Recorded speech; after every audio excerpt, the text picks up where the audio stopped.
la victoria de López Obrador, cómo la interpretas, cuál puede ser puede ser su papel frente a la crisis venezolana, es un tema. Y bueno, esta propensión un poco venezolanocéntrica a estar dando consejos a la región a partir de que todo el hombre de izquierda que llegue terminará siendo Chávez, convocará una constituyente, se va a quedar 20 años, esa distorsión que, porque bueno, es decir, ignorar que López Obrador quizás pues obedece a circunstancias mexicanas que quizás merezcan un análisis. Claro, yo creo que el punto de partida tiene que ser ese. ¿Por qué López Obrador a la tercera logra llegar al poder en México, ¿no? Y la explicación está en las realidades mexicanas, en el desempeño de los gobiernos mexicanos. En el descrédito de los partidos tradicionales. En el descrédito de los partidos tradicionales, el tema de la violencia incontrolada, el tema de la corrupción generalizada.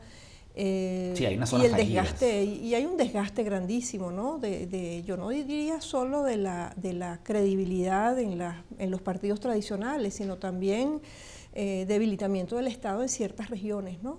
Sí, la campaña fue peculiarmente violenta, ¿no? Estamos hablando de 100 y pico de personas. 130 y tantos. Estaba leyendo el libro de Moisés Naín que comentaba que los Zetas, bueno, que es un cuerpo delincuente organizado, temible, lo fue, pues, pero que en parte era el cartel mexicano comprando fuerzas de seguridad en México. O sea, que hay una fuga, una ruptura, sectores fallidos en la sociedad mexicana, como aquí también, pero llama la atención por la magnitud, ¿no? Es de una magnitud notable, yo creo que esa es una realidad que hay que reconocer y entender, porque López Obrador gana con el margen que ganó, además.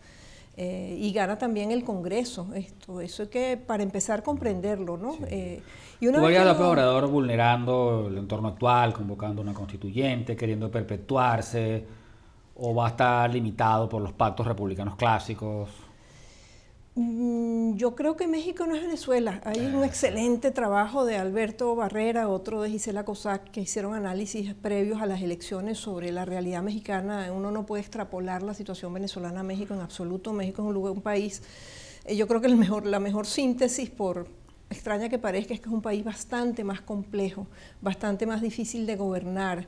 El reto que tiene López Obrador es... La impronta del PRI en la vida, más allá de su debilidad actual, pues claro, y la impronta del PRI en él, por cierto. Hay unos intereses creados en la sociedad mexicana, un poderío empresarial, una zona que no va a poder vulnerar tan fácil López Obrador como algo. Hay unas fortalezas económicas muy grandes en México, hay unas necesidades internacionales importantes de cuidar ciertas relaciones, de modo que yo creo que es absolutamente equivocado y además inconveniente. Inconveniente ponerse en el plan de demonizar a López Obrador. No, de creer que cualquier planteamiento de izquierda es necesariamente guerrillero, de la FARC.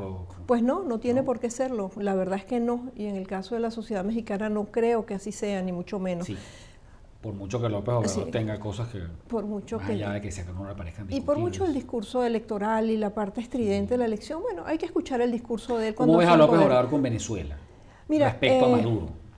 Creo que muy cauteloso. Si se tomó el trabajo de diferenciarse de Chávez, nos podemos imaginar la dificultad que va a tener para identificarse con algo como el gobierno venezolano y cargar con esa raya, en ese bacalao, ¿no? Cargar con ese lastre enorme que es el desastre venezolano. Yo no veo la menor posibilidad. Ahora, lo otro es, por ejemplo, llevándolo a un punto específico, por ejemplo, el Grupo de Lima, ¿qué hacer con eso? México está muy comprometido allí.